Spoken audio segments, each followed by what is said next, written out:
Factory worker na may kasong sexual assault, arestado ng Cebu City PNP. Patrolwoman Judith Dicanor sa balita. Suwak sa rehas ang isang wanted na factory worker na may kasong sexual assault matapos itong maaresto ng kapulisan ng Cebu City sa Maria Gutierrez Street, Barangay Mambaling, Cebu City nito lamang nakaraan.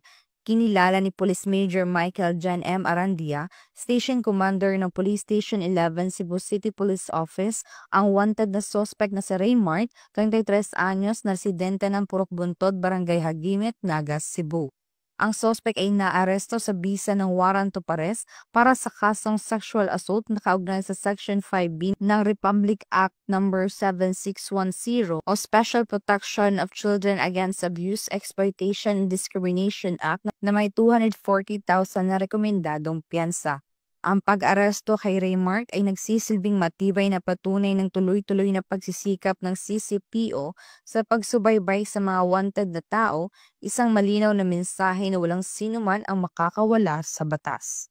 Mula dito sa Central Visayas, ako yung Police News Network Correspondent Patrolwoman Judith Dicanor, alagad ng batas, tagataguyod ng Balitang Pulis.